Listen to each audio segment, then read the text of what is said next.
नमस्कार, आपके साथ मैं हूँ दीपिका। कटरा में माँ वैष्णो देवी के दर्शन करने के बाद हमने एक दिन पूरा आराम किया और उसके बाद बारी थी नेक्स्ट डे की, यानी कि 5 अक्टूबर की। तो हमारे जाने का वक्त हो गया था और दिल्ली हमें जाना था, इसीलिए हमने कटरा से दिल्ली तक वंदे भारत का टिकट करवाया था। हालांकि वंदे भारत तेजस हमें मिली, वो भी डिले, तकरीबन 1 से 1.5 घंटे का वेट हमें करना पड़ा क्योंकि ट्रेन पहुंची ही नहीं थी। खैर, सामान लेकर चेकिंग के बाद हम स्टेशन पर ही बैठे रहे, थोड़ी मस्ती की और ट्रेन का वेट भी किया। और आप देख सकते हैं भीड़ भी काफी ज्यादा थी। हालांकि स्टेशन काफी बड़ा है, इसीलिए शायद भीड़ का पता नहीं चला, लेकिन जिस तरीके से वंदे भारत तेजस ने हमें इंतजार करवाया, वो इंतजार हमें थोड़ा लंबा लगा।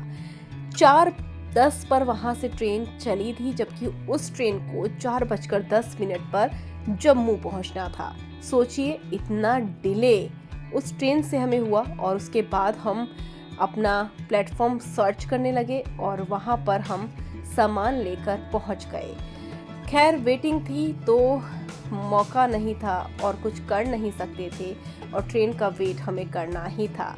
तो थोड़ी बहुत मस्ती भी हमने की और उसके बाद जब हमारी ट्रेन आज आ गई तो हमें काफ़ी ज़्यादा खुशी मिली। हालांकि ट्रेन के अंदर हम जा नहीं सकते थे क्योंकि पहले ट्रेन को साफ़ किया जाता है। सुबह वाले पैसेंजर जो थे वो उतरे, उसके बाद ट्रेन को क्लीन किया गया प्रॉपर, और क्लीनिंग के दौरान सारे के सारे गेट जो हैं वो बंद कर दिए जाते हैं।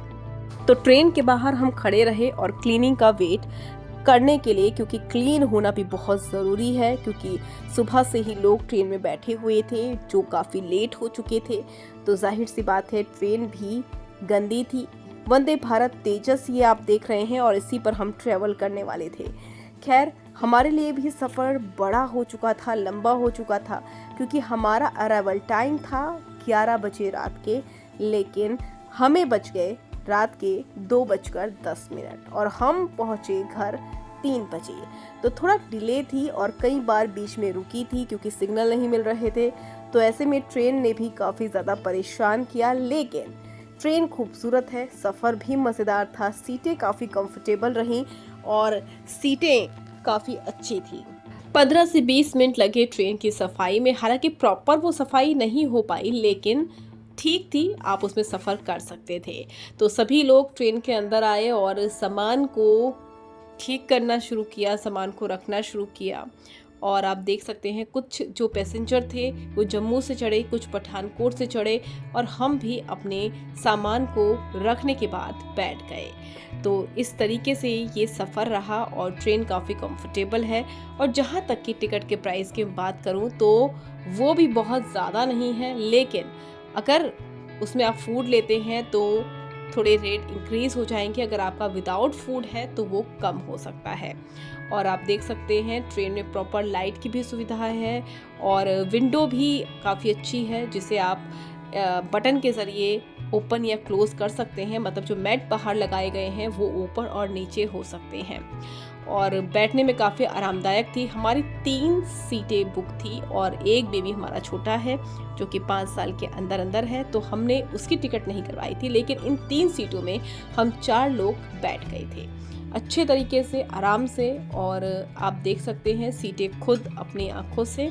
तो ये है वंदे भारत तेजस, जिसमें कई सारी सुविधाएं थी और ये है चार्जिंग की व्यवस्था।